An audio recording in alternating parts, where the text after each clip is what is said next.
We have a delegation from the Regional District of Okanagan-Similkameen, the Chief Financial Officer, Jim Zaffino, and the Accountant at RDOS, John Cote. I hope I've pronounced that right. And we'll also hear about the Regional Hospital District budget. Okay, so I welcome you, Jim and John, to our afternoon meeting. And please proceed when you are ready. Thank you, Mayor. First of all, Mayor, Council, and staff, thank you for having me today. Are you able to see me and hear me? We're able to hear you, but not able to see either you or John.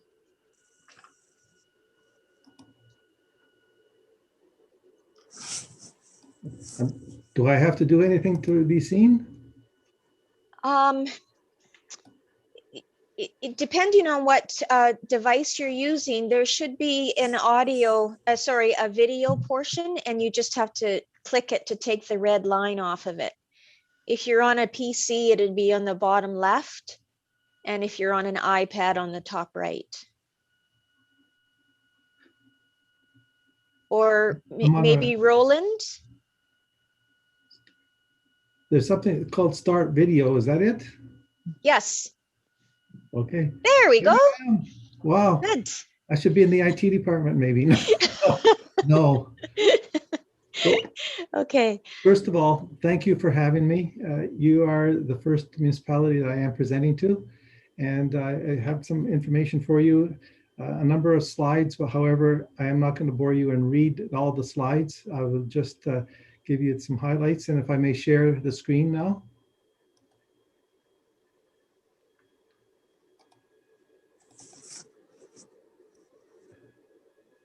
Looks good. Okay, so this is the District of Summerland's 2021 budget. I do want to emphasize that it is at draft stage and at reading 1. So there's going to be some changes made. So I don't know how many of you know the structures of regional districts, so I thought I'd just briefly talk about it. Municipalities such as yours. I'm sorry, if I could just interrupt, Jen. You're aware that you have the regional hospital district slides on? Did you want to start with the regional? On mine, I have my own. Hold on. Well, on mine, it shows the regional hospital district slides. Hold on, I've got to make some changes here because on mine, I'm reading the other one. So let me just see what I can do here.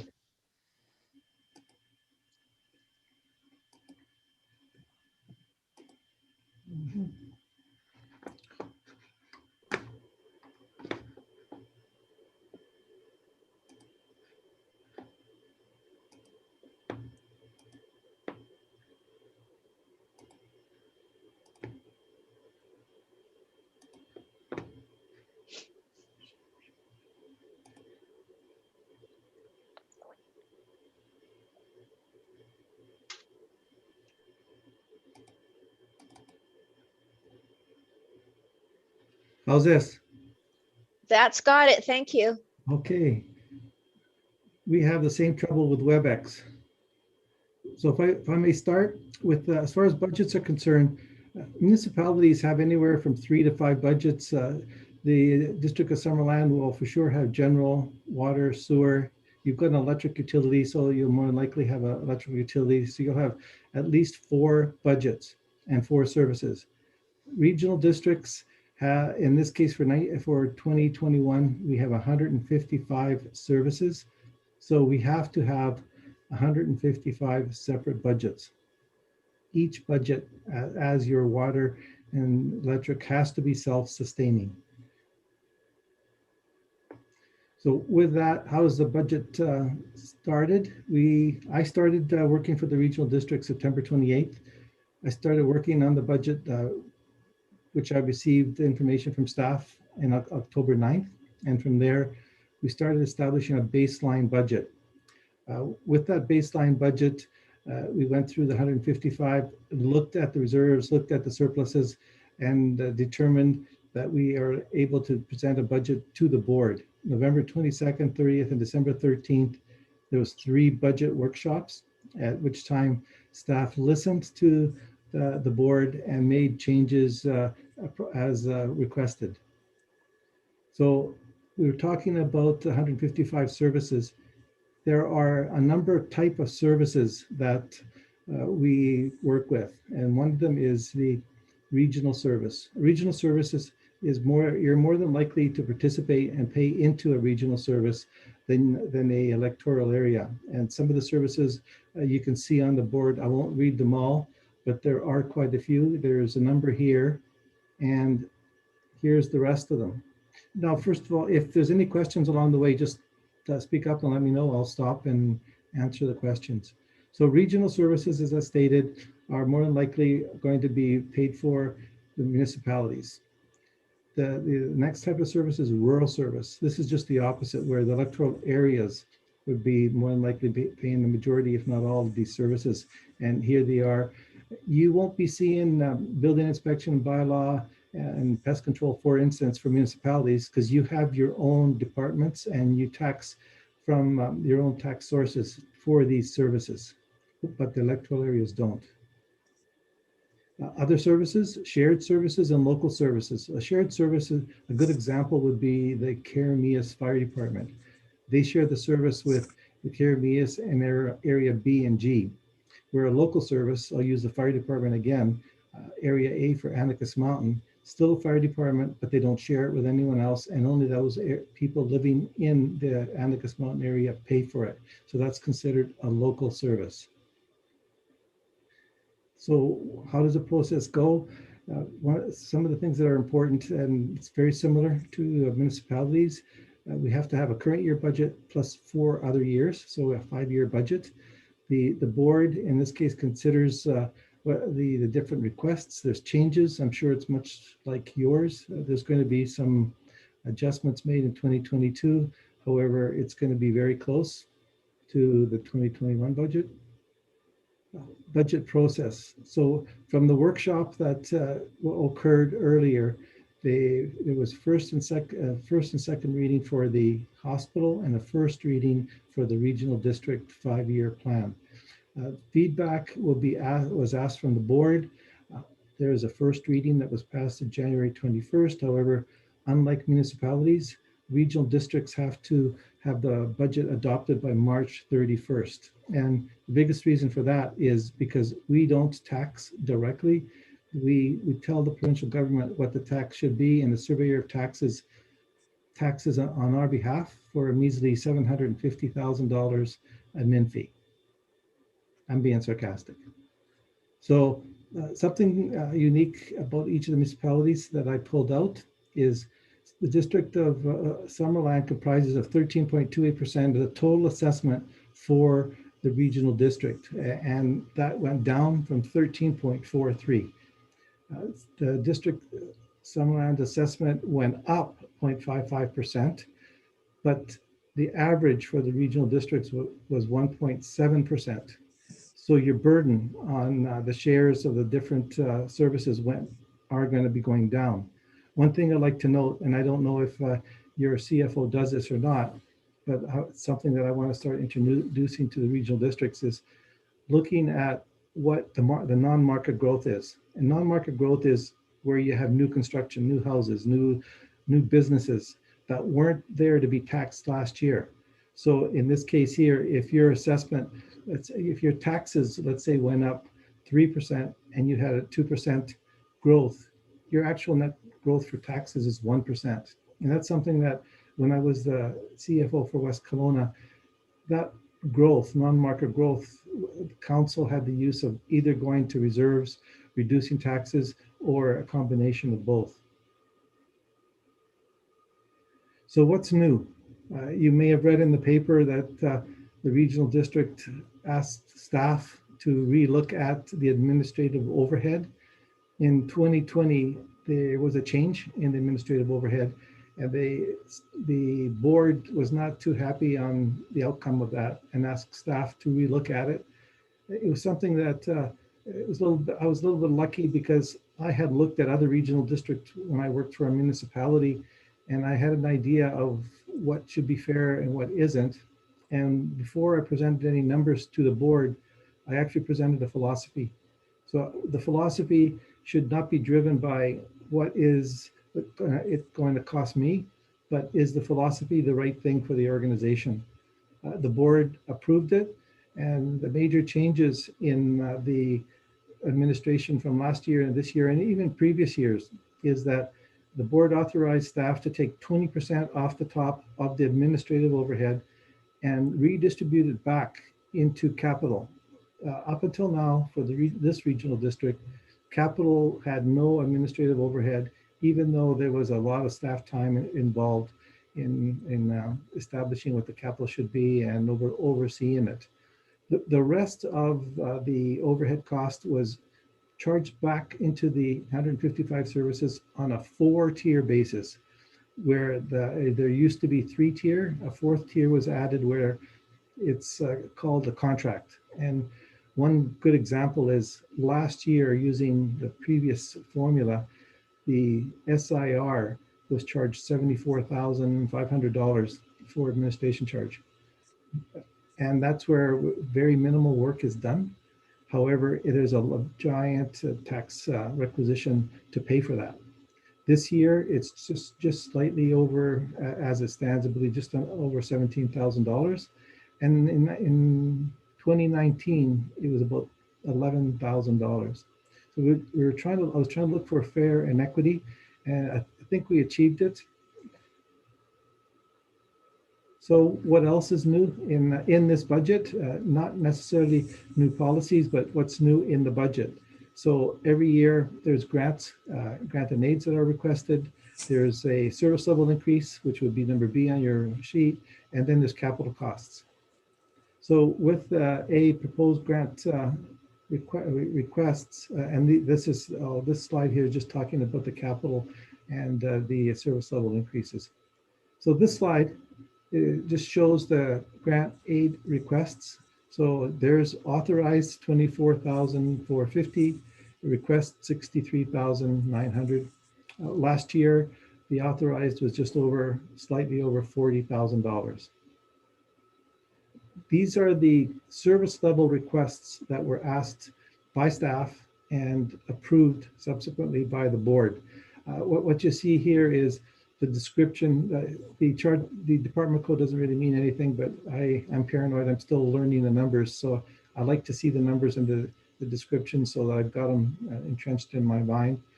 So in this case here, only those areas where the 0.65 FTE benefits will pay. So in there, you're not going to be paying for the Similkameen area, Naramata, Oliver, etc. The next request is one full-time FTE, which is a project manager, and they would be working throughout the different areas. And this is where the manager stated the highlights of where they would be working.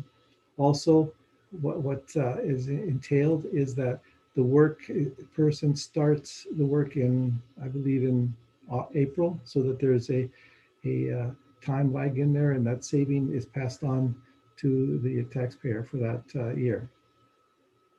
This one here is an interesting one. There's a lot of debate on the increase for the FTE for the mosquito, and it's not just mosquito because the staff works in other areas. You'll see on the screen where they're being charged to. As recently as an hour ago, I got a request to relook at this and maybe take it back to the board and to actually readjust it lower. So this is a first reading budget, and it can change. Two others, specifically to the Similkameen Recreation and Oliver landfill, don't apply to you, but it's interesting to know where the highlights are in the budget. So what I've done here is, rather than tell you about a bridge in Karamias or Anacus Mountain, I took the capital projects that benefit Summerland and itemized them here. Where you see the dollars, don't worry, it's not dollars coming out of your taxpayer's pocket. It's actually, these are either funded from reserves or grants. So this is money that's already there, and it's not going to be retaxed. At one point, if it's coming out of reserves, obviously it was taxed and put away in the bank for future use. One thing that I'd like to discuss here very quickly is up until this year, the operating and capital budget were one. So if you took a look at the one operating budget and tried to compare from year to year, you couldn't, because it was all linked to the capital portion. I've talked to the board and asked permission, and I'll be showing them some suggestions on splitting the capital and operating so that you do have a consistency in your operating budget. So this is just a little bit different than what has been seen in previous years.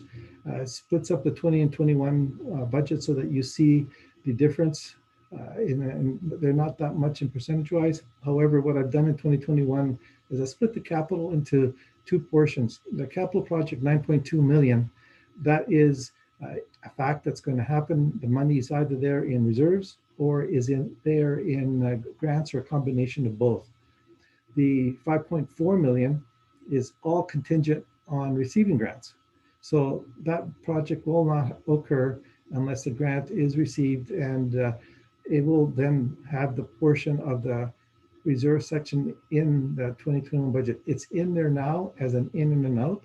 However, staff cannot proceed with the project until we receive the funds. So District of Summerland's tax requisition. So the overall District Summerland's requisition, ultimately, you're paying $826,000. The tax requisition has increased $8,459 over 2021, which is a 1.03 increase. Of this increase, 7,447 is attributable to the sterile insect release program. And it's important that I want to show that, is because that doesn't come from the board. That is something that the board is told it is, and we just have to tax based on their statement. And it's also important to note that as at the point of first reading, I have not received the final approved budget. I understand that it finally has been approved. I have not seen what the final numbers are, but once they do the second reading, we'll have the new budget numbers. This is your tax requisition split. Hopefully you can see it. I know it's small, but this is your tax requisition based on the different services that are supplied by the regional district. And one thing that I've learned working for a regional district, and I've worked for municipalities 10 times more than I've worked for regional districts, is that although, and I am a resident of Penticton, I'm also a resident of the regional district. Just as the District of Summerland residents are Summerland, but they're also regional districts. Same as I am a Canadian from British Columbia. So when we say, I don't want to say I'm taxing the citizens of Summerland, Penticton, etc. I'm saying this is a tax that is for the regional district resident. So these are the changes. Nothing material, but I do have it later on, a brief description of what happened in some of the material changes. And this is the last part. Okanagan Basin Water Board, again, no, that's something that the board does not have any say, just as the sterile insect release program. The board is told what it is, and we just have to tax based on that amount. This is a tax requisition for the city, all the municipal cities and electoral areas. You may have read in the paper an incorrect number that stated that Penticton's paying $6 million for regional district services. That's not true. The municipalities as a whole is paying $6.081 million of the $20.6 million that the regional districts requires to fund the 2021 budget. So this is just a quick pie. I like pies. It shows very graphic how the pie is split. And at this point, what I just quickly want to talk about is where did the major changes come from for the variances? 911 emergency call system decreased in your budget by $78.90. The decrease mostly is because you are bearing less of the burden on the taxes, because that specific service actually went up just over, I believe, 1.78%. However, because that you don't pay as much of the tax burden for this year anyway, your tax requisition went down. However, your mosquito control increased by $9,400. And that's solely because it's one of the services that's not taxed on assessment. That one's taxed on usage. So the more your citizens phone and ask for service, the more that you will have to pay. And to be fair, that's on a 3-year rolling average. So that if there's a bad year, hopefully the three years rolling rolls it out a little bit more evenly. Regional trails went up in yours for 49.56, and the increases and I did provide a report on this that stated that vehicle expenses have gone up 19,000, salaries 10,000, amortization and vehicle insurance all together went up 13,000. One of the things that I committed to the board is that I am looking at reserves surpluses and seeing how adequate they are. In the 2022 budget, you're going to see a few changes in that. You're going to see what the tax limit is for each area, what the reserves are in each area, and also what tax increase is allowable. What I'll be asking the board is, after the base is established, what percentage increase is the board willing to take without having to go back to the board and authorize a service change? That's something that I did in the previous municipality, and it worked very well. So with that, see if I can get this working. Long way. And this budget, 155-page budget, is on rdus.bc.ca if you'd like to see the specifics. Your board members do have a copy, and we'd be willing to share, and I'm available to ask any questions. Or would you like to hear John on the hospital before you ask questions?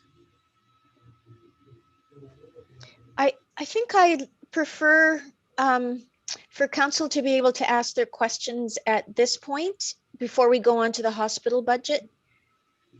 Thank you. Council, just make a noise if you'd like to ask Mr. Zaffino anything about the RDOS budget as proposed budget as presented. I have a couple questions, if I may. Oh, yeah, please go ahead, Councillor Holmes. Yeah, thank you, Jim, for that. I just want to have a couple of questions for clarification. If we go back to the Summerland's tax requisition slide, yeah, that one there. So with the mosquito control, so the board at a meeting in January agreed to spend 43,000 of operating reserves to offset the program changes. So that should decrease that 21,000, shouldn't it, to 16,000 or so, I believe. So would that be represented on later drafts of the budget, or I was just wondering why it was still at 21,000? I'll just look in a few seconds here. I'm just going to go on the screen, stop sharing, and take a look to see if that the board authorized 50% of the reserves, 50% of the 86,000 to reduce the tax requisition.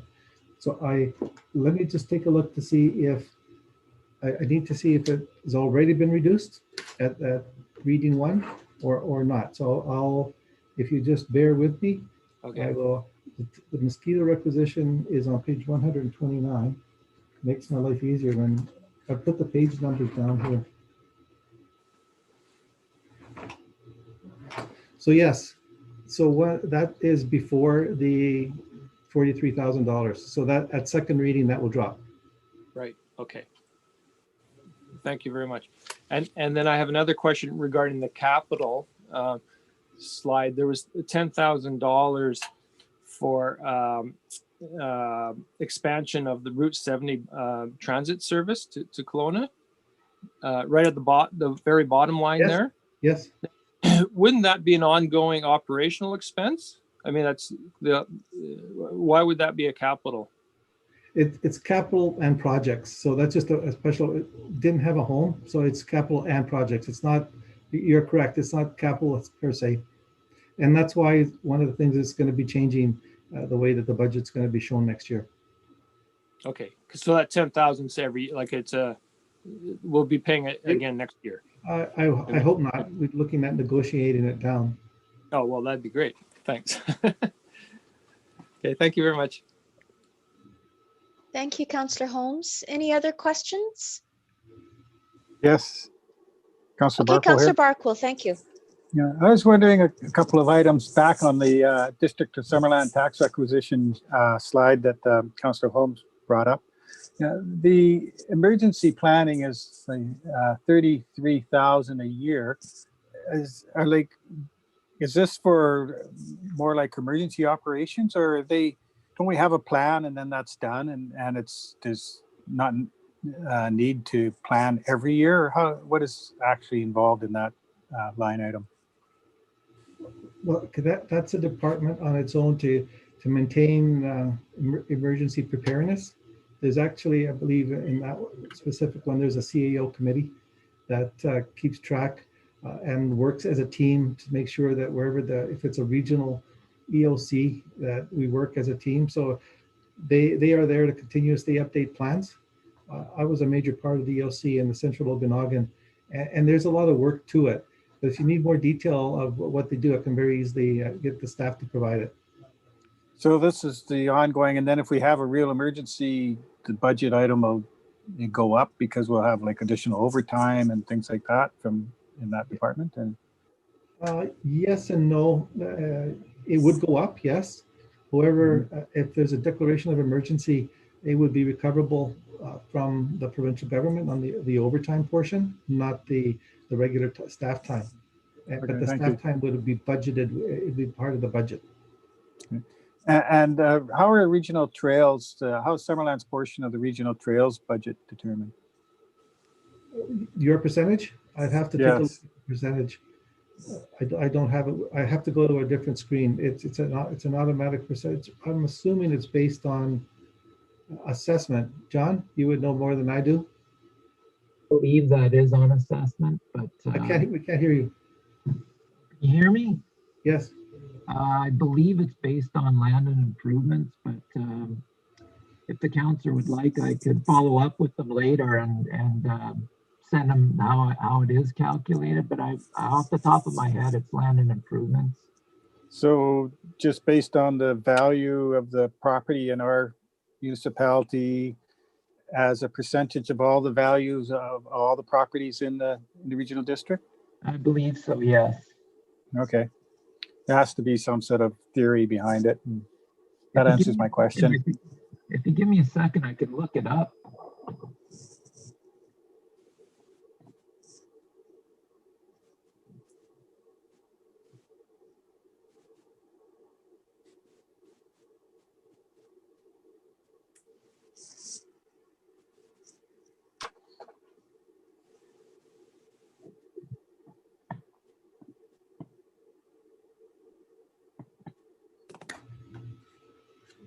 So just sort of while you're looking that up, so some of that money would go to things like the Trans-Canada Trail, I presume, say the problems they've had between here and Princeton and our portion of it and such like that. That's correct. Yeah.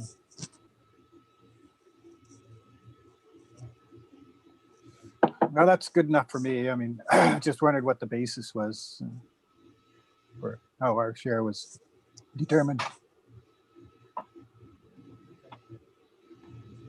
Yeah, I apologize. I can't quite find the calculation here.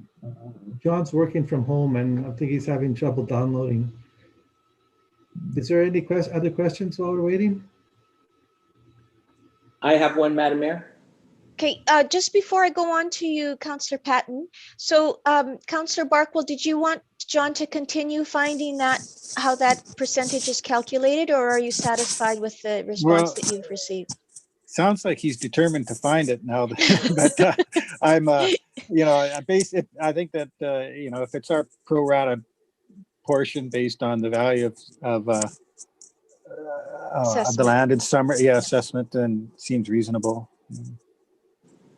Okay, so you are let off the hook if you prefer, John. I will go on to Councillor Patton now. Thank you, Madam Mayor. My question, and I know I asked it last year, but I forgot what the answer was. and it has to do with the general government at $191,313. Can I please be reminded what that all encompasses? The general government would be the supporting of any of the services that are in the top portion. So if you take a look in your tax requisition, starting at 911 emergency to solid waste management, that would be the support of these services. One thing that I just want to clarify is on that new administration charge that the board approved, it directly benefited the municipalities at the expense of the electoral areas. And at the end of the day, when I started looking at the formulas, I didn't know what that was going to happen until because we looked at the philosophy. But the general government is exactly that. It's supporting the rest of the other services. There's another one that you don't see here, and that's called electoral area general government services. That is just the opposite. It's essentially, if you picture a regional district with 2 city halls working with 155 services. A lot of these services affect municipalities. A lot more affect only electoral areas. So it's trying to keep track of the services and who pays for them in as fair a way as possible. And I believe that it's a start with the way that we changed the administration charge. Last year, for instance, there was no administration charge on wages, which benefited the electoral areas and hits you. And this way, there is administration on salary, and it's fair right across the board. Okay, thank you. Madam Mayor? Yes, Councillor Barkwell. So is our portion of the general government expense determined on the basis of, say, our portion of the total budget? It's based on the total budget for general government, not the $20 million plus. It's based on the budget that's assigned to the general government. So I'll just go to it right now. It's on page 92. And then it's calculated on your assessment. So your assessment, the burden went down because it was below average. But so you're paying that's the reason that you see in general government is slightly down. There's 2 reasons. But the biggest one is because your assessments went down. So in general government, you'll see honorariums for the directors and the chair. You'll see the utilities for a portion of the utilities for this building that we're in. You'll see the grants that the board authorized. So your portion of the grants would be based on your percentage of the assessment. There's a administration charge in here that you would pay, but it's the budget for that for general government, and this is before the other miscellaneous revenues, is $1.6 million. In that 1.6 million, there's certain grants that we receive that will reduces the tax requisition. So the tax requisition will drop to 1.4 million. And then of that 1.4, we determine the percentage that you pay for based on assessment. All right. So when Frank Regier is, considering the amount allocated to municipalities, he's sort of looking at the things that are in that general government account and not the allocation, which is basically pro rata on assessment then. Right? I'm assuming he's looking at what's in the account. Yeah. Okay. The administration, there is an administration charged in there. Yeah. I see. Thanks. Thank you, Councillor Barkwell. Any other questions before we go on to the regional hospital district proposed budget? If I may, Madam Mayor? Yes, Councillor Van Elfen. Thank you. It was said earlier the mosquito control had gone up because of more requests. The invasive species, the noxious weeds. So Summerland residents can call the RDOS for assistance in controlling of noxious weeds? Am I correct in that assumption? I believe you are. I actually asked the question on the mosquito control, as your residents can call the regional district, and then we would have to go out and inspect. Okay, so the noxious weeds would be the same. The other question, if I may, the solid waste management plan. And we operate our own landfill facility, but we're also paying in regionally. Am I mistaken here or confused?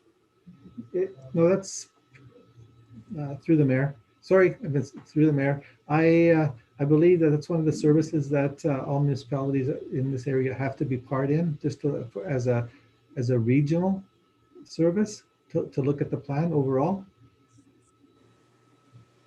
I'm not an expert in that, but I can do more research and pass that on to the mayor. Thank you.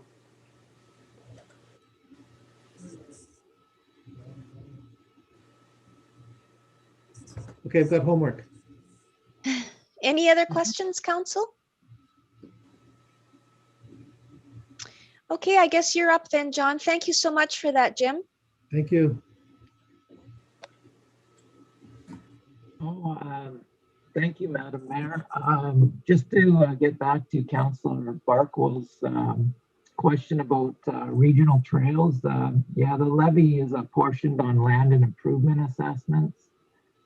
So, so it being a regional service, Summerland pays about 13%.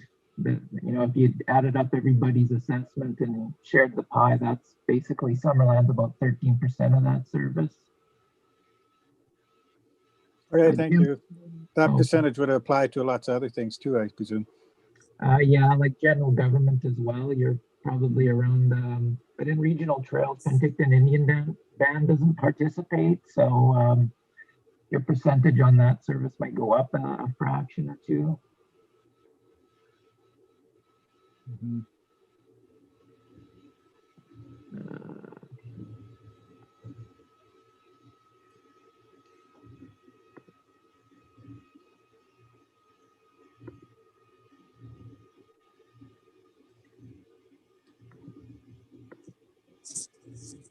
Okay, Madam Mayor, can you hear me okay?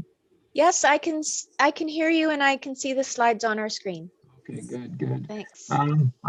Yeah, thank you. You did pronounce my last name correctly, so I just wanted to point that out. So very good.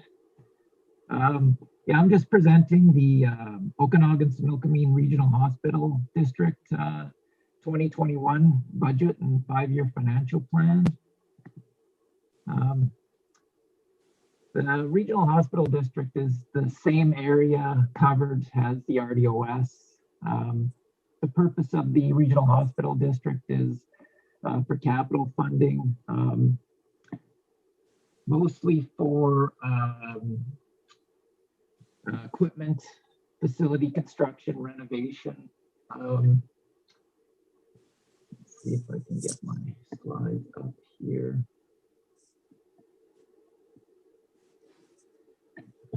Typically, the Regional Hospital District funds about 40% of Interior Health's capital budget for the region. And currently, the budget sits at second reading.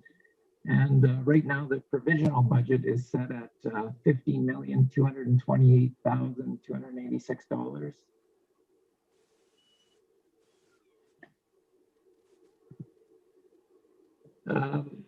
Some of the major projects you might recognize, the Penticton Patient Care Tower. Currently, the construction phase of the tower is pretty much over. They might still be working on deficiencies. Our share of the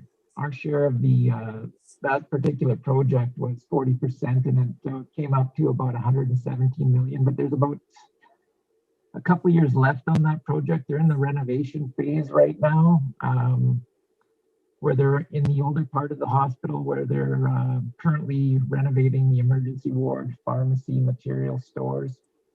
And they expect to be completed with that sometime in 2022.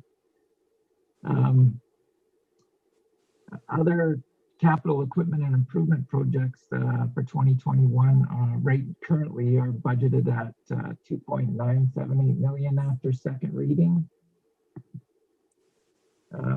As you can see on this slide, it just sort of breaks down where the 2021 budget sits currently as compared to the prior 2 years. One item of note that I'll get to a little later in the presentation is you'll see the capital grants line of 8.6 million. At first reading, that amount was higher, but one item was rejected by the hospital board. I'll speak about that a little bit later.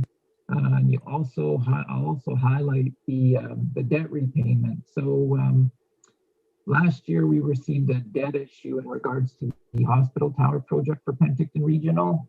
And we had our first interest payment last October. And this year we'll have both semi-annual interest payments plus the first principal payment on that debt. So that debt issue was in the amount of about $68 million. And I believe that debt will be retired about 2045. And I also would like to highlight, just in regards to the tax requisition as it sits right now, the pool of money that's going to be raised as it sits right now for 2021 is the same as it was the prior 2 years. So what that would mean to the average resident is roughly your taxes will be about the same as they were last year, as long as your assessed value stayed about the same. I calculated a rough average for the entire region, and I think it was up about 50 cents at about 112.21. So on the next slide, this just sort of breaks down where the pool of money that's being raised is coming from. And really the shift is just is due to the change in assessment that we use for this year. So by the time we get to tax time, we use the revised roll, and that doesn't come out till March. So currently right now we're using the completed roll that came out at the end of December. Basically the adjustments or the changes from last year are just due to changes in assessment. So it could be market evaluation fluctuation or economic growth. So if you have some new assets that could be taxed, but overall Summerland, I guess their share went down just under $10,000 because of that fact. As I was talking about before in regards to long-term debt, we're really holding a lot of long-term debt previous to the hospital tower issue. So that just breaks down what issues we still currently have outstanding in the maturity dates. This slide just sort of summarizes what we currently have projected to have in our reserve accounts over the next 5 years. The majority of that money that was going into reserves over the past 15 or so years was to save for that hospital tower project in Penticton. I'll have a better idea of what the actual reserves will be at the end of 2020 is once I've completed the 2020 year end, which will probably be sometime in April. This slide just sort of breaks down some of the capital request, the total capital requests that were asked by Interior Health, the ongoing Penticton Regional Hospital Tower project, and progress payments related to that, and any debt servicing costs. I will note that the requests for 2021 that are listed on this slide include the $1.4 million project for the primary care networks for the South Okanagan that were rejected by the board. This slide just breaks down, I calculate a 5-year average, roughly what Interior Health has been requesting over the past 5 years. So I've got two calculations, one for 2016 to 2020 and one for 2017 to 2021. And in this calculation, I had included the total asks by Interior Health. So for the 2021, currently, we're only funding that less $1.4 million. And that's the end of the presentation. I thank you for having me. And if there are any other, I'll pass it back to you, Madam Mayor, and I'll stand by if anybody has any questions. Great, thank you. Any questions on the Regional Hospital District proposed budget? I have one, not hearing any response. So if I'm understanding what I saw correctly, we have about $68 million still in debt outstanding. Yeah, we just took Is that right? for the Penticton Regional Hospital Tower project last, I guess it was spring of 2020. Sorry, could you say that again? I just couldn't hear all of what you just said. I'm sorry. So the debt that we currently hold right now in the hospital tower project, we took the issue out in April of 2020. Okay. So we took out $67.5 million, but MFA tax on a debt reserve fund, which they hold. So they're holding about $681,000. So that will accrue interest, and at the end of the debt, once it expires, they pay that back to the regional hospital district. Okay, that's interesting. I didn't realize that. So with this, with the $68 million,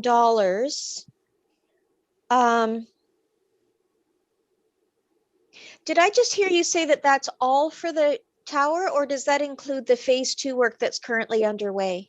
Well, that's the entire project. So okay. So we may need to borrow a little bit more money at the end of the project. I've still got to do some financial planning in regards to that, but it would be no more between, I think the maximum we might borrow is about another 10 million, but we may not need to borrow any. I just have to, once I'm done the 2020 year end, I'll have a better idea of what our total reserves will be and Okay. be able to project out, do we need any more money to finish financing that project, because we were trying to do about a 60-40 split between debt and reserve contribution. Okay, and then my final question, these are all related as you can tell, is are you able to tell us what the percentage is, I mean, kind of roughly, how much of that debt is phase 1 still, and how much of it is phase 2? I probably have to do a little homework on that. That's okay. I would say the entire $117 million project would probably be about 80 for the tower and 20 for that's my guess, 75, 25. I think I'm just sort of rattling off the top of my head. Okay. They do break it down between the ambulatory care tower part and the renovations to the old part of the hospital. Okay. So, but that was part of the entire project cost of 117 million. So of that, right now we've borrowed 67.5 million, and we may need to borrow another 10 million. So, but like I said, I got a little bit of work to do this spring to figure out, if we'll need any more debt in regards to that project. Okay, good. Thank you for answering those questions. You're welcome. Any other questions from council?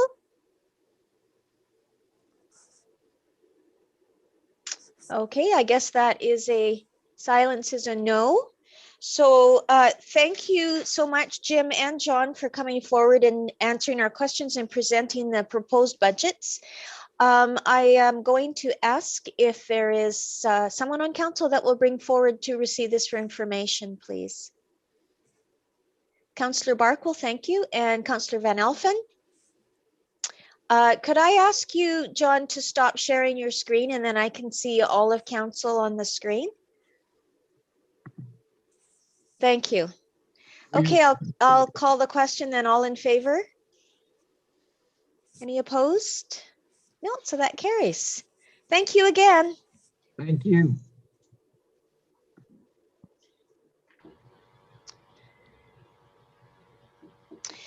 Okay, so on to the first of two public opportunities to speak, and I don't have anyone on my speakers list. Is there anybody new that has contacted you, Karen? There is no one on the line, Mayor Booth. Thank you. Okay, thank you. So, business items 7.1, perpetual slide borehole monitoring results, and this will be introduced by our CAO. Thank you, Your Worship. So as you know, we have the report back now from the initial results on the borehole monitoring wells. And as you'll have seen in the report, the results have provided information that the slide area is not appearing to be moving as quickly as once perhaps was thought. We do have the consultants with us today to provide a short presentation and provide some opportunities for questions from council. The report also summarized our actions from the original 2015 study and those recommendations, which was a Golder report in 2015. You'll recall that we have engaged an engineering firm now to provide design options for what to do with our water main in the immediate vicinity of the perpetual slide area. And the preliminary designs will be completed this month, and then we'll be back to council for decision making at that time on that item. So at this time, I'll turn it over to Chris. Thank you, CAO. So I'd like to introduce Glenn Rutherford and Carlin Horkoff from Golder to go through the presentation on the borehole and monitoring project that we've completed to date. Following that, I'll just open it up to council for any questions on that piece, as well as any of the other information regarding the water main design or the other recommendations from the 2015 report and the progress that we've moved forward with on those items. So with that, I'll turn it over to Glenn and Carlin to go through the presentation on the boreholes.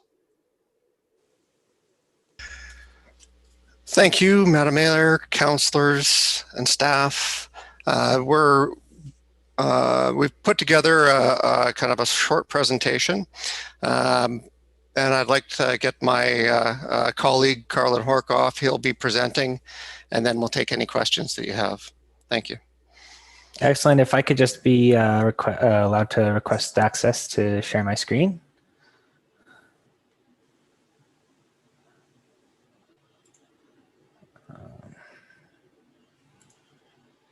Okay.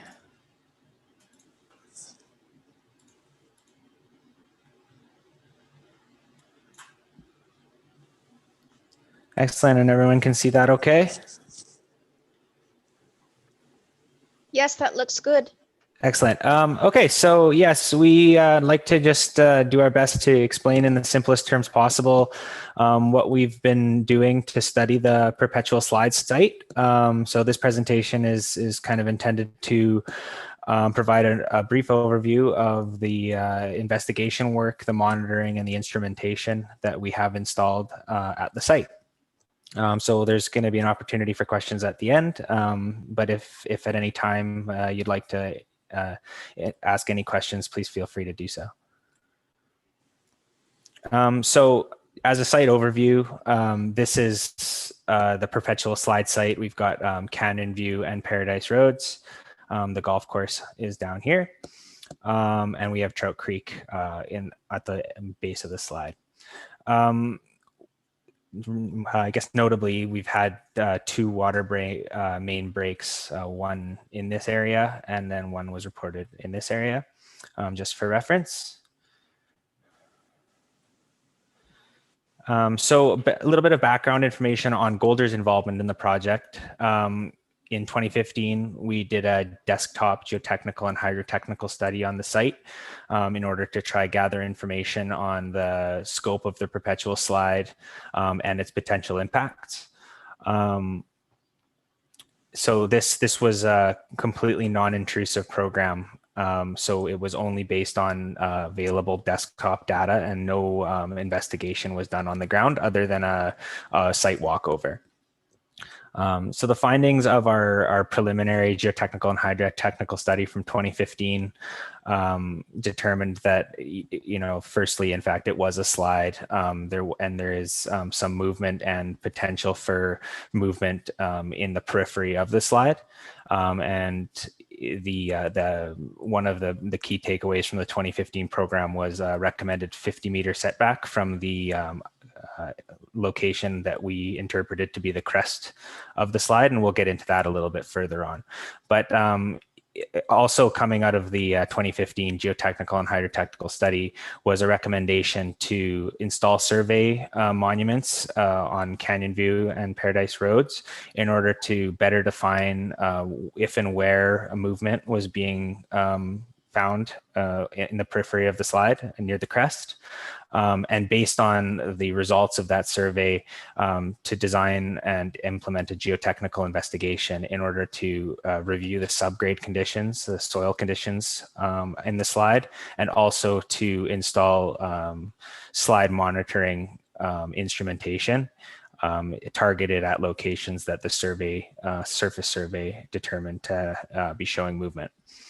To that end, in January 2018, Golder undertook a geotechnical investigation comprising 4 boreholes and instrumentation in each one of those boreholes in order to monitor slide movement, but also monitor fluctuations in groundwater, which is often a trigger or a driver for slope movement.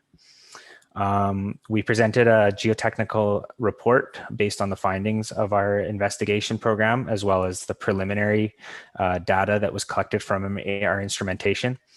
And one of the outcomes of that investigation program was that more monitoring was required. The data was suggesting that slide movement was slow, and when we have slow movement, in order to track trends in that movement, often instrumentation needs to be read over a long duration of time in order to find trends. So to that end, again, 8 readings were collected from 2018 to 2021. Most recently, in the last couple of weeks, in response to the 2 water main breaks that were at the crest of the slope, or in the area near the crest of this the slide. One of the recommendations that we had in our geotechnical report was to do readings if any type of movement triggers, such as obviously water main breaks, but cracks in the surface that weren't observed in the past, anything like that could be evidence of further movement. If that was seen, that we should do readings. So we were called once the water main breaks were discovered, and we did take readings, and they were added to this report. So we'll move along a little bit into first, I guess, what we determined in the 2015 report, and then I'll show you through the data and try to explain the data that we have as best as I can, and we'll go from there. So in the 2015 report, this is a slide taken from that report. And what this is showing is the red dotted line is showing the, I guess, the crest of the slope that we analyzed and have inferred. So this is like the crest of the landslide site. And as you can see, it intersects properties on Paradise as well as on Canyon View Road. And the purple line is showing the recommended 50-meter setback for infrastructure, and essentially a zone where we had inferred that this movement of the slide could impact any type of installations in that area. So some of the information that we were trying to gather from additional geotechnical investigation was if that 50-meter setback is suitable, if it's too conservative, or in fact it needs to be pushed back further. So we'll go into some of the data that we've collected thus far. So the geotechnical investigation that was conducted comprised 4 boreholes strategically placed at locations that were determined to be showing movement at the time of the surface study, the survey study, but also to try to encompass a good cross section of the slide. So boreholes 1 and 2 are adjacent to Canyon View Road, quite easily seen from the road. There's 2 red monuments showing where the borehole locations are. And those are relatively near the crest of the landslide scarp. Borehole 3 is quite a ways downslope, and centered somewhere in the middle of the landslide scarp, likely more towards the crest than the middle, but downslope in order to try to get a larger cross section of the entire soil mass. And borehole 4, which is located off Paradise Road, adjacent to the golf course. All boreholes were about 30 meters deep or 100 feet deep, and included installation of a slope inclinometer, which measures slope movement at those boreholes, as well as 2 vibrating wire piezometers, which measure changes in groundwater pressure.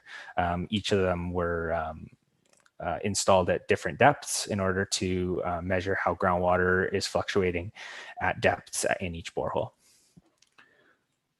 So results of the ongoing movement are, as noted in the introduction, the movement is not swift. It is quite slow. In fact, and of course, this is I should preface, at the location of the instrumentation. So we can't speak from technically on locations that are outside of where these instruments were placed. Like I had mentioned, the instruments were placed strategically based on areas that we had inferred ground movement based on the surveys.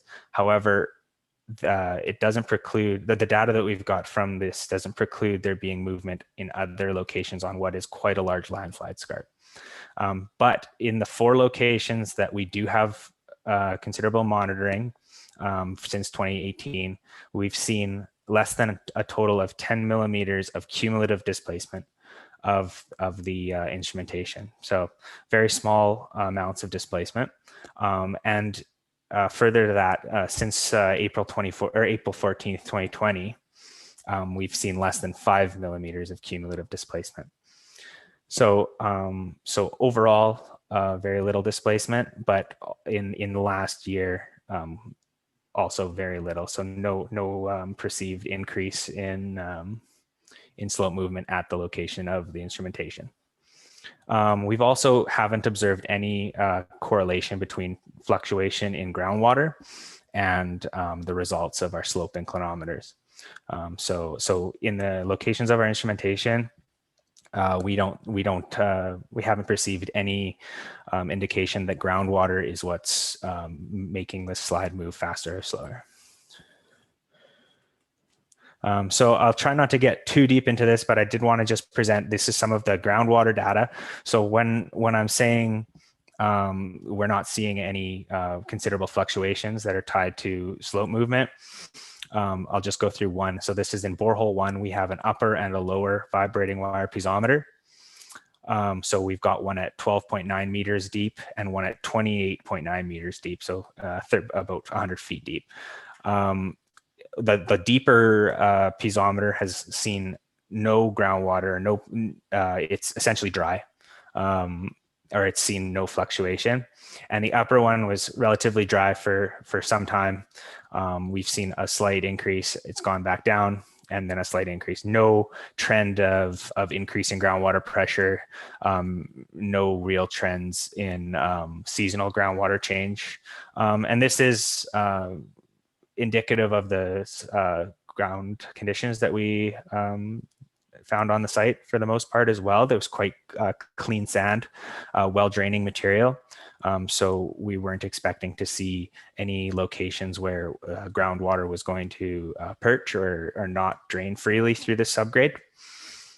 So if you consider it like what water does on a beach, that's very much what we found in the boreholes for the most part. So, I mean, each line by line borehole and vibrating wire piezometer, we just found that for the most part dry, and when they did have groundwater, we didn't see any increase in slope movement, and there was also no massive fluctuations or trends in the groundwater. So this is the data that we retrieve from our slope inclinometers. So essentially, the inclinometers in lay terms are pipes in the ground, and we measure how those pipes are moving. So the pipe movement is obviously correlated to slope movement. If the slope moves, it's taking the pipe with it, and we're able to use our instrument to measure how much displacement that pipe is having over time. So cumulative displacement is in the A and the B, same with incremental displacement, A and the B. So the A direction is one we'll focus on for this presentation. This is the direction of the expected slope movement. So anyone who looks at the landslide, it's pretty clear that essentially it's moving south towards the creek. So this is the A direction in this case. So what we're seeing here, this is borehole 1, A direction, and cumulative displacement. So cumulative displacement is the sum of the displacement at each reading interval, starting at 0 and going up. What we're going to see is displacement starting at about 18 meters below ground surface, but we're talking very small amounts of displacement. So this is 10 millimeters here. So this is the most recent reading in 2021, and here are the readings at the start. We're seeing at maximum 7 or 8 millimeters of cumulative displacement in borehole 1. The incremental displacement this is also in borehole 1, will show us the displacement at each fixed point. So it's going to help us see if at certain points in the depth of the borehole, we have a trend of like a slip surface or a spot where it's moving most. We're seeing a little bit here in the kind of 16 to 19 meter depth range. But again, it's on a 0 to 5 millimeter scale. So very small amounts of movement.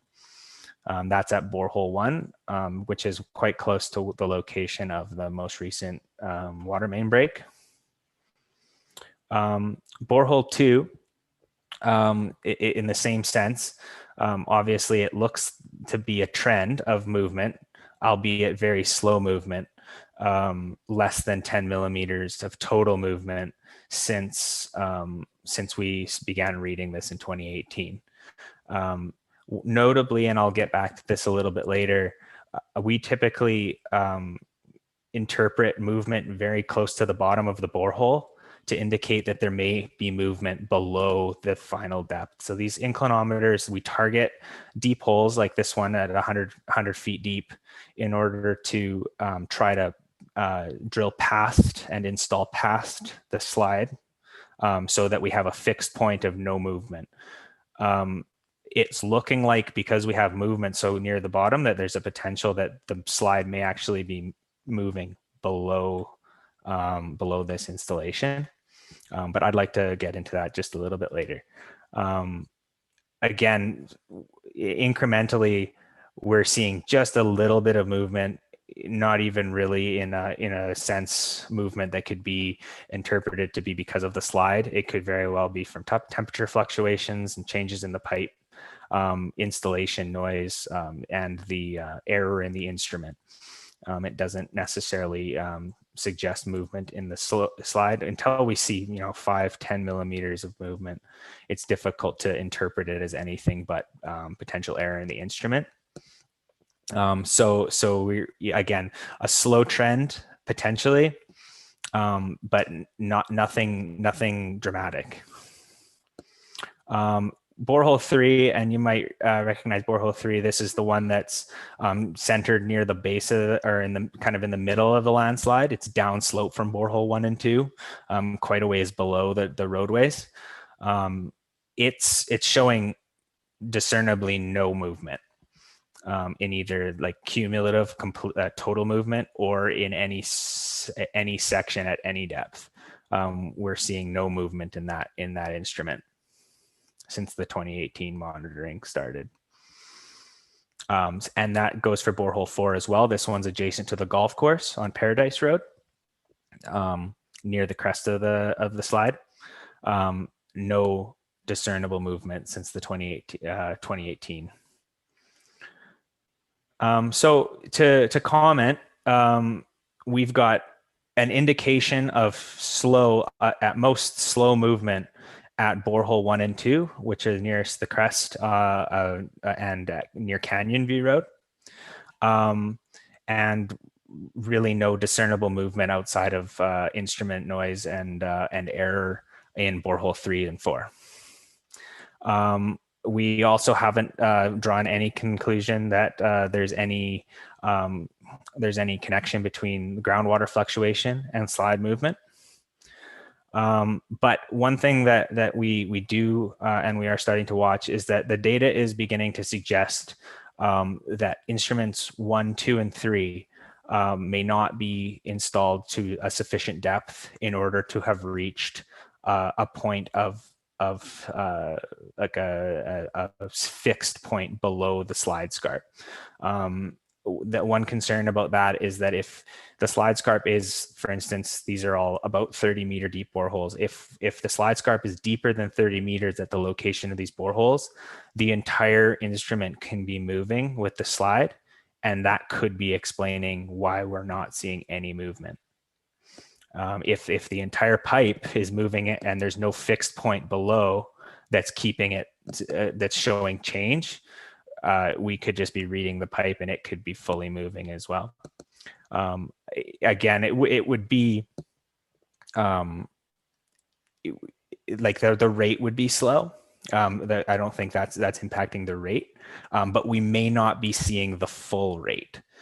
So if the instruments are showing us that there's less than 10 millimeters of movement over the last several years, there could be more movement than that if these instruments aren't socketed below the landslide scarp and they're moving fully with it. So as far as the recommendations in the 2015 report regarding the 50-meter setback, we recommend that stay in place, and we expect that there could be, as noted in the 2015 report, there could be distress to infrastructure within that 50-meter zone of influence. But we don't recommend any additional changes than what was recommended in the 2015 report, which is to consider moving infrastructure that's within that influence zone, and it sounds like that's being explored already. As far as our instrument reading program, because the instruments are showing so little movement month over month or even year over year, we recommend that we, and this was noted earlier in our report, we recommend that we only monitor instruments in times that changes on surface are noted or observed. And we can check the instrumentation to see if there's been any considerable fluctuations. But a program such as monthly reading program isn't recommended at this time, because we don't expect we're going to be seeing large enough changes month over month to warrant that.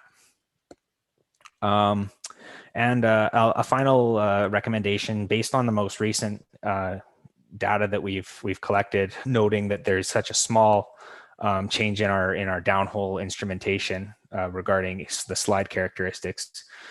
We consider that it might be something to look at to do some surface monitoring. One of the detection systems that we've considered is INSAR, which is the satellite monitoring system that can be used to target movement on a larger scale of the whole landslide from surface. It's a satellite system. As opposed to just looking at the landslide profile downhole, as we're doing right now, or monuments that have been used in the past to survey at the crest. So an INSAR system would look at the entire landslide and give snapshots of total landslide change over time, as opposed to targeting the specific locations that we are right now. The other reason why we're talking about INSAR now is that there has been kind of a betterment of the systems, increase in technology, and an overall reduction in the cost of such data. over the past 5 years. So it's now becoming a little bit more economical to look and use that data than it was before. Anything else, Carlin? Yeah, no, that's it. So thanks again, Madam Mayor, Council, staff, for allowing us to present. Please, if you have any questions, Glenn and I would be happy to try to answer them now, but also jot them down. A lot of this is requires some input and technical review. So if we're not able to answer right now, we'd be happy to get back with an answer. But feel free to ask us anything.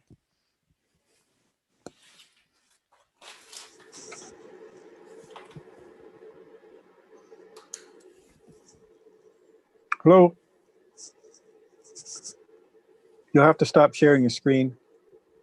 Actually, I can see everyone now just because I've changed my screen a little bit. So Councillor Barkwell, do you have a question to start us off with? Sure, I'll get it going. Okay, great. This satellite topographical measurement system that you referred to, they're saying is cheaper, but just exactly how much are we talking about? $10,000, $100,000? How often would we do it? Can you give us any idea there? Yeah, I can speak to that first, and then I'll let Golder speak as well. So we're currently utilizing this technology on one of our dam structures on Headwaters Dam 1 this year. We just started the process with them, and we've asked the company that we're utilizing to give us a quote for the perpetual slide area. So once I have those details, I can bring back that option. But basically what it does is that they can go back 3 years with the satellite data and give us a sort of a 3-year history on an area as well. And they take hexagonal area prints all over the area that you define, and each side of the hexagon is 9 meters in distance. So it's about a 300 square meter or 300 square foot dot and sort of pattern that they can look at over this area, and they can give us up or down fluctuation measurements over a period of time, and those they can go monthly or quarterly or annually moving forward as we wish. I can say that I believe for one of the dam structures, it was in the order of about $20,000 to $30,000 for the year to be monitoring that. So it is definitely, there is a definite cost associated with that, but we will get the specifics for the perpetual slide area and bring that back to council for consideration. So Glenn or Carlin, I don't know if you guys have any experience with it as well that you can add to that answer. I guess the only thing was that it prior to kind of very recently, it was much more costly than that, and so we weren't considering it previously. It's starting to get more reasonable, but it may not be prudent to spend that unless you can start seeing significant changes in the surface, and then after that you get some data and analyze it, and then you can look at the overall patterns of change, and that may help you make future decisions on that kind of development boundary and how the process of the slide is moving.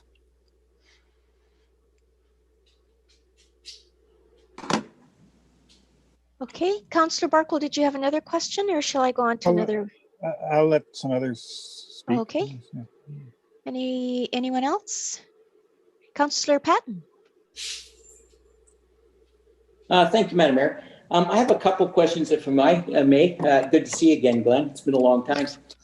Borehole number 4. I noticed that the hydraulic pressures there have been pretty consistent since we did that. And is that could that be relevant to underground water, or could that be attributed maybe to even, well, it is at what, 23 meters. So I guess water usage at the golf course really wouldn't play a whole lot into that, would it? Or do you consider that would be an underground stream or an underground course of water that is there? I think that we may actually be hitting some sort of a groundwater table within that one location. I would not say that with the other ones. I would say that in the other areas, we're likely kind of looking at either plumes or kind of little perched water tables throughout the zone. But in that area, I think that it's probably a groundwater table, and we're not seeing a lot of fluctuation. And for golf course irrigation, I would expect to see some sort of seasonal fluctuation, and we're not seeing that. Okay. Yeah, and I'll Excellent. just add to that that in borehole 4 specifically, I did mention that for the most part, the slide was determined by our geotechnical investigation to be comprised primarily of well draining sand. But at that borehole 4 location, we did encounter some finer grained soils, specifically in that area, which would contribute to a little bit more retention of groundwater and likely higher groundwater pressures in that zone. Excellent, thank you. If I may, my second question, Madam Mayor. So when we look at borehole 1 and borehole 2, we were just talking that of the slight movement there. So in the conclusion, it said that if we noticed any crackage or any more movement. Now I take it that those sensors are staying in those boreholes, and if we do notice cracking or if we do notice some movement there, an indication that those boreholes maybe aren't deep enough, that may come more true to light if the readings then say, oh, there is no movement, but we're actually seeing physical movement. Am I kind of right in my perception there? Yes. Yeah. Yeah, and that's it, and that's one of the reasons we've really started looking at this closely, because obviously you encountered a water main break at that location. Mm-hmm.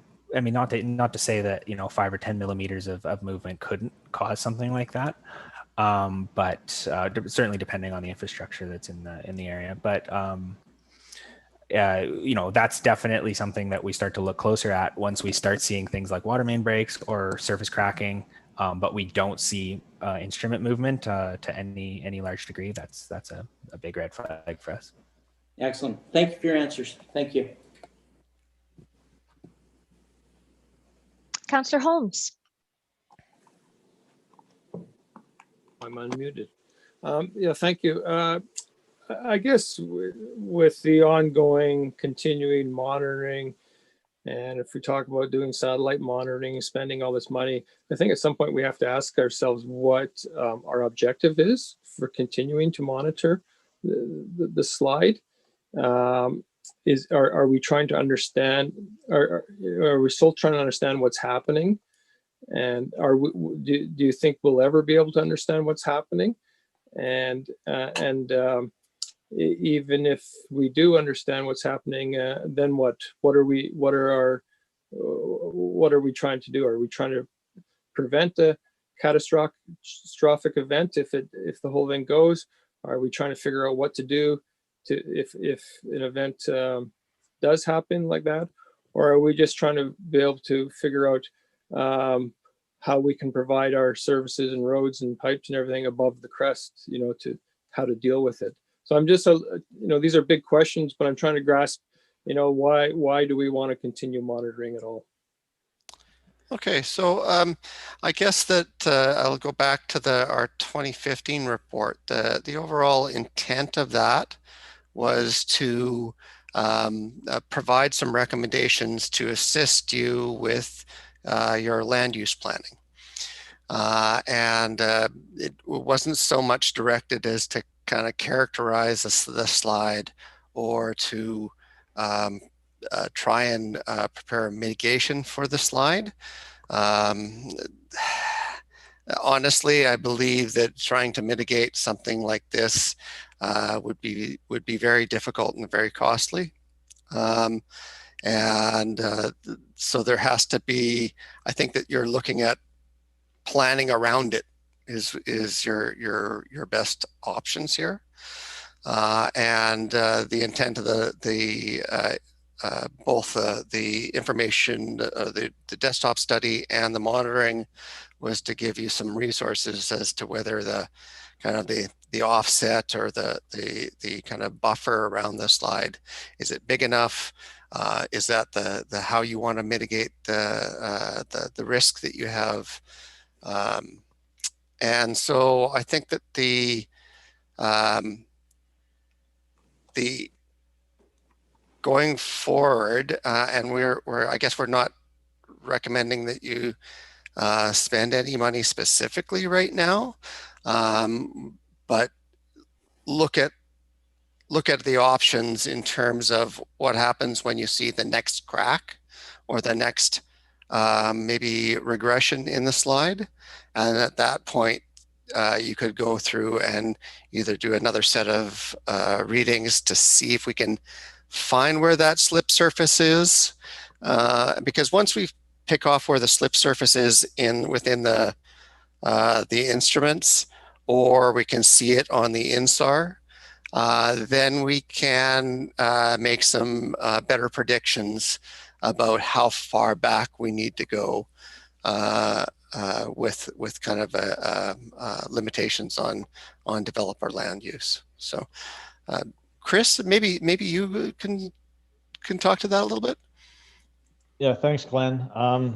Yeah, part of the initial intent when I started to get involved in this and where we were looking to go was on the emergency planning side of things and try to quantify the volume that was slipping and understand if there was a potential for it to catastrophically fail, or if it's going to be slow creeping. If there was anything that was indicating that it could be a catastrophic failure of some sort, we wanted to identify the volume, so then we could do some modeling on the creek itself to model different heights of debris volumes if they were to slip into the creek canyon.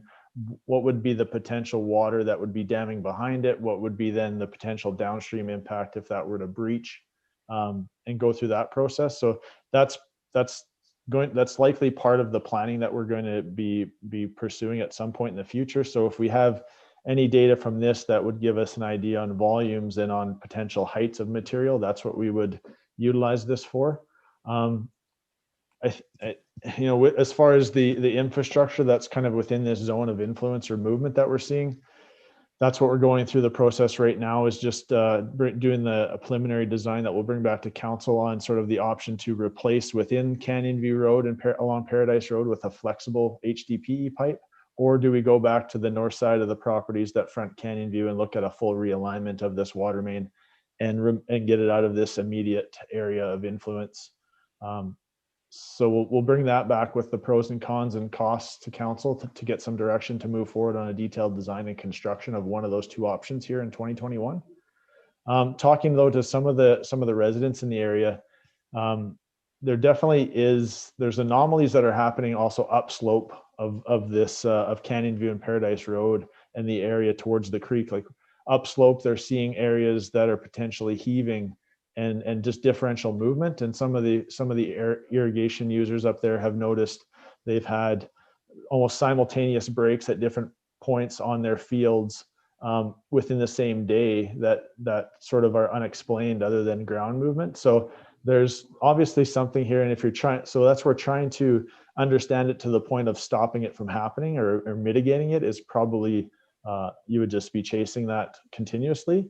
But we may want to look at some level of broader assessment to actually understand better what's moving in this whole general area, not just between Canyon View, Paradise, and the creek. So sort of a few different moving parts, but one is to get the emergency planning process going. One is to get the replacement or realignment of the infrastructure complete so that we can mitigate any leakage from our system that may be contributing to this slide.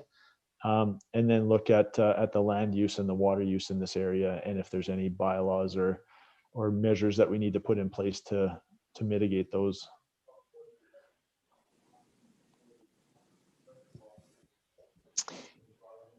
Councillor Traynor.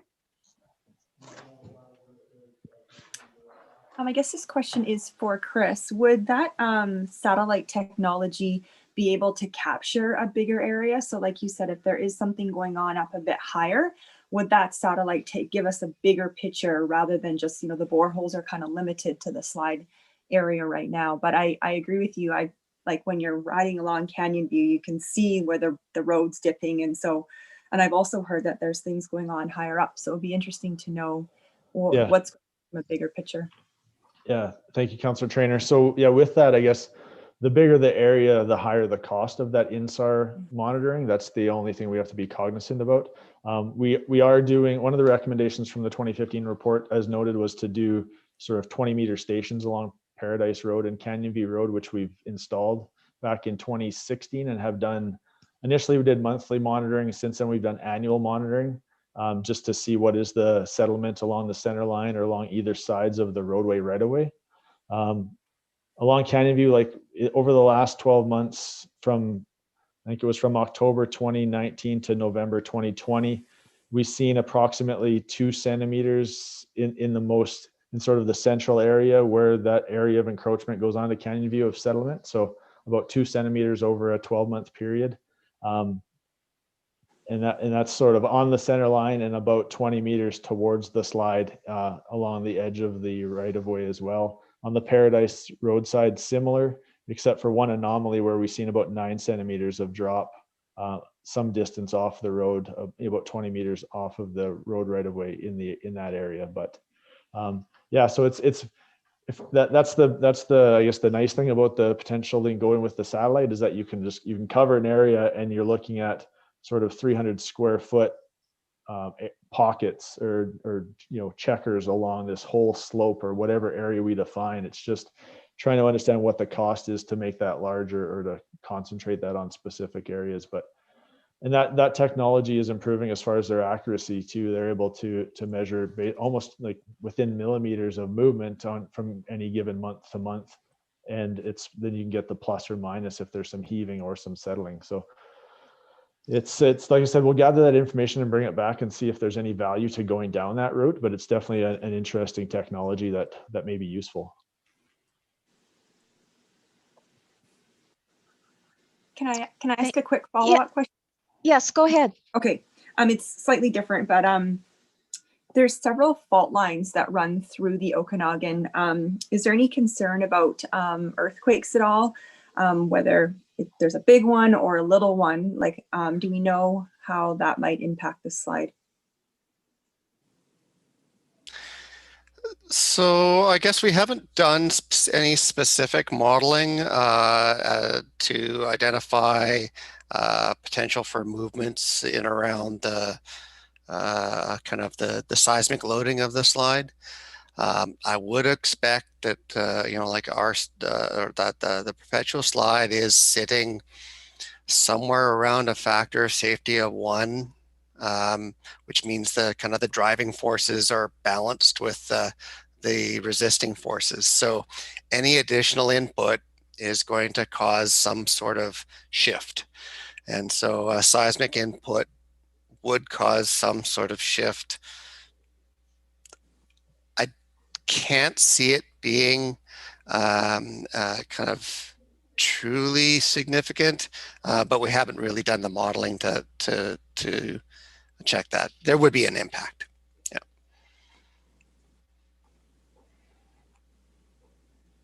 Thank you. I have several questions, and one of them was related to seismic activity. So I'll start with that one, and then I'll keep checking back to see if there's other questions of council.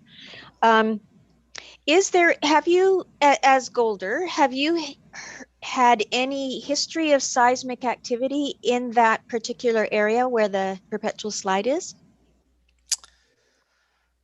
There is ongoing seismic activity throughout the Okanagan Valley. It is generally kind of smaller or kind of relatively localized seismic activity. The kind of Canadian Research Council, I can't remember the name of the department. They do monitor it on a regular basis and post results. I think if I recall correctly, the most prominent activity that we've seen in the last kind of decade or so is usually centered in around Elkhart Lodge area, and very deep. It's like at the kind of 10 to 20 kilometer depth range. But which means that typically is kind of a low amplitude, so you feel this kind of slow sway, and that's about it. You don't feel much more, so it's not a sharp shock like you would likely get in Vancouver. So okay, and then I guess related to that, would the instruments that you're using in the boreholes, would it show if there was any, even if it was at a much deeper area, like the center or the whatever it is you call it, I'm not really sure. Would it have any influence on that activity? Because I know that, on the instrumentation, because it's not really that deep, but would we see anything?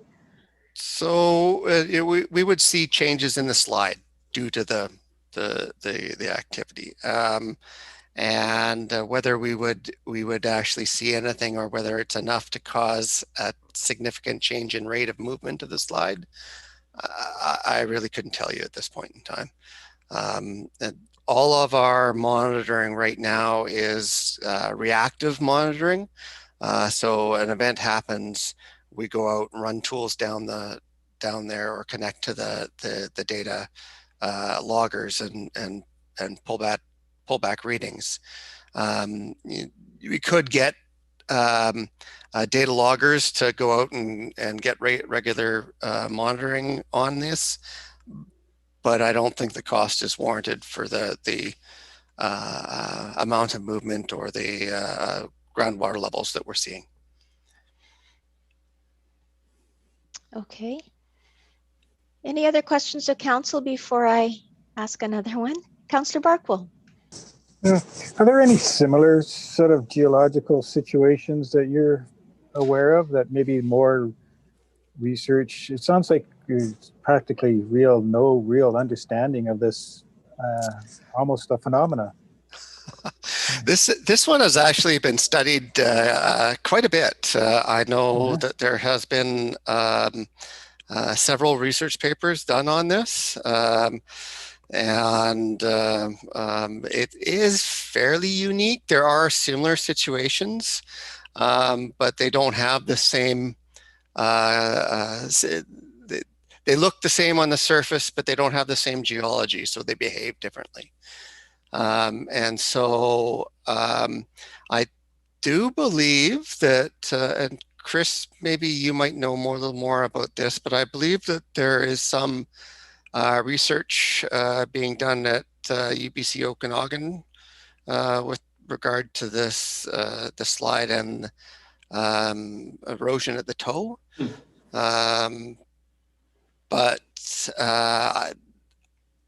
And I know there's been other papers on this, and it's just so big that it's really expensive to fully characterize it, and so no one's really done all that work. Yeah, just to add to that, the UBC did have they had a group of students, or a few master students, come out one year, but that was back in, I think, 2017. And since then, we haven't been aware of any additional research or investigation that they've been doing in this area. But there was the one thesis that was on the area in the 70s that we're aware of and have on file. But yeah, so since then, there hasn't been anything that's been any in depth from the university side of it. Council's aware, though, that the Okanagan Nation Alliance is looking at the downstream section of Trout Creek and looking to realign the straight section between the highway and the mouth of the gorge to meander that section to create a better fish habitat. And part of that design work is to understand or mitigate the siltation that's coming from the slide. And so they're incorporating a sediment basin at the start of that area as it comes out of the mouth of the gorge. But they're interested in working with us to see if there's any way to mitigate the actual introduction of the silt into the creek at the perpetual slide, and if there's any way we can mitigate it, or if catching it before their meandered section is the only way to deal with it. So yeah, we're continuing to look at options, but yeah, part of it is the water. It appears to be the water coming through and pulling material out. It's also the erosion at the creek and just the makeup of the material at the toe of the slope, that it'll continually be eroded away by the creek, just by the nature of the soils there. So it's an ongoing challenge that they're involved in looking for a solution as well now.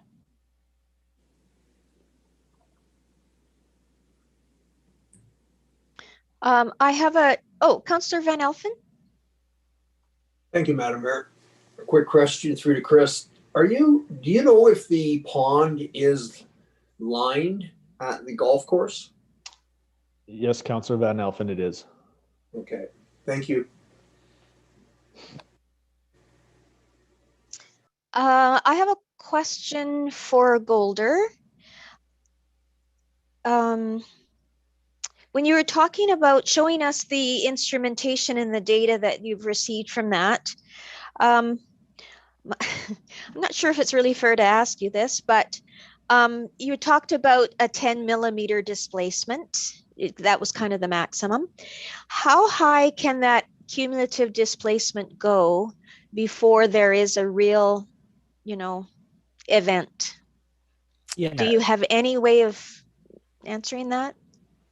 I think it's rate of displacement. I mean, cumulative displacement is obviously important, and Glenn, if you want to chime in as well, but what we really are looking at is rate.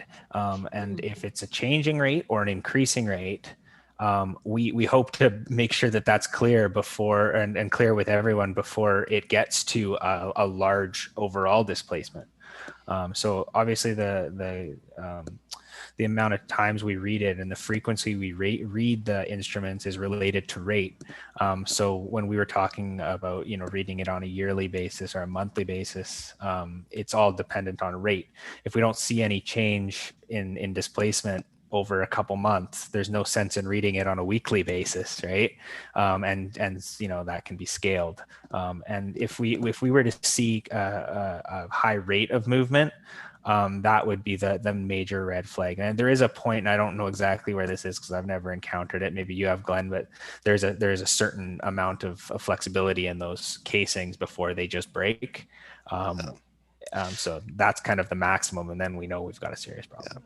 Yeah, and yeah, so that typically about 75 millimeters at a distinct location of deflection, and you can't get the tool through anymore. There is, I think it's about 100 millimeters of movement over about a meter, which is about the length of the tool. It is about the limits of the instrument. But like Carlin said, it's really about the rate. But I also kind of caution that we are talking about reactive measurements, right? So this isn't very predictive. This is all reaction to kind of try and understand the behavior of the slide. Okay, thank you. Councillor Van Elfen. Thank you, Madam Mayor. Question through to Chris. The one slide shows a photograph from May of 2017. Do we have anything more current than that, or could we get something more current, or is there any change? Yeah, thank you, Councillor Van Elfen. So we did just recently conduct a drone flight up Trout Creek following the last two water main breaks that occurred, one at the end of December and one in early January. There was a significant amount of water that was released during that event, and so we were concerned about potential debris that had flown into Trout Creek or any issues that were caused either at the base of this or anywhere along that stretch of Trout Creek. So we've completed that assessment. We're just waiting for the data to come in. So there's a fair bit of video and photo evidence that we'll be able to bring back to council soon. So I expect there would definitely be some changes along this face and at the toe. As you know, as we've looked at various photos over the years, it continues to change at the base depending on how it erodes and what's, you know, what areas are now, has it carved further in, or what debris has slumped in and changed how the face of this looks. So with the preliminary design report that we bring back for the Canyon View water main, we'll be able to bring back some updated photos or video of this face for council's information. Go ahead. Thank you, Yes. Madam. If I could follow up, then you talked about the two significant water main breaks that we just had, and the amount of water that was lost. Have you contemplated, Chris, then is there a product on the market, like an automatic shutoff valve that we could put at that pump house if there's a drastic drop in water pressure? Would that help us to, you know, slam the system down, shut it off? Is that a possibility? Yeah, it is, and it's definitely something we're looking at, and it's something that we have or have had in place in some of our other areas, above some of our other critical areas like Crescent Beach. We have a PRV station there where there was previously an emergency shutoff valve, which we're looking to put back in when we upgrade that PRV. This is one area that, as part of this design, we would like to put one in as well. You do run the risk of during either a fire event that we need to be in line with the fire department to ensure that when they go to use that and increase the flow in this over a short period of time, it doesn't shut off on them. Or irrigation users potentially could trigger it if the set points aren't precisely right for that application. So, but it is something that I think the risk of having, you know, an irrigation user possibly shut this down just based on high use versus you know, if we don't have it in place for a break, like I think we're going to look at incorporating that for sure. One of the other things was just operational error, and so we've worked through procedures and alarming changes at the pump houses to ensure that both the water and the works department are being alarmed and notified of any changes to the pumps or the flows coming out of these two pump stations in the perpetual slide area, so that we have the two of the on-call operators responding in tandem versus only one, to help reduce the chance of a significant water loss like we had in December. Good, thank you. Okay, I'll ask another question then. Related to the land use measures that were outlined in the September 2016 or 2015? 2015 report, thank you. Are there any structures within that 50-meter setback, I guess, whether they're public or private? Yes, there are structures now? within, yes. Okay, so the recommendation was not to, you know, stop that policy of allowing more infrastructure in those areas? That's obviously up to council, but yes, we're saying that the risk is there that that area could be impacted. So, and do we know if within that area, within that 50-meter setback, if there are any fire hydrants in there? I'll have to go to Chris. I don't believe so, no. Okay, good. You don't really need that extra water. Other questions? I think I just have one more. No,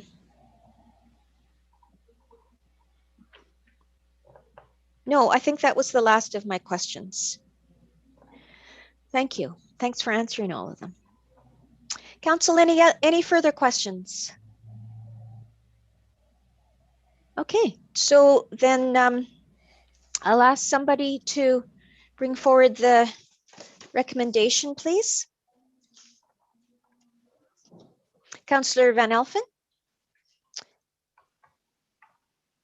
Could you read it for us, please, Councillor Van Elfen?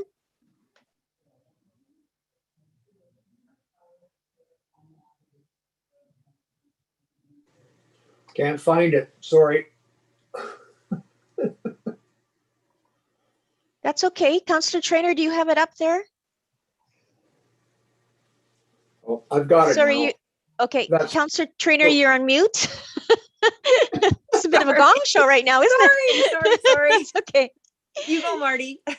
Okay, thank you, Councillor Trainer. That's the staff report, perpetual slide update and borehole monitoring results be received for information. Thank you, Councillor Van Elfen, and Councillor Trainer, you're seconding that. Sorry, I just wanted to, I think that when we're doing this on Zoom, and if people are watching, I think it's important, especially important really, to read the recommendations so that people are not going back and forth between this, that, and the other. I know it makes it more difficult for us, but I think it's important to keep on with that continuity for anybody that might be reviewing this at another time. So thank you for that. And any further discussion? Okay, I'll call the question. All in favor? Any opposed? Okay, that carries unanimously. Thank you. Thank you, Glenn and Carlin, for your update, and Chris as well, of course. Thank you. Thank you very much. If there's no further questions, we'll leave it this time. Okay. Thank you very much. Thank you. Okay, bye for now.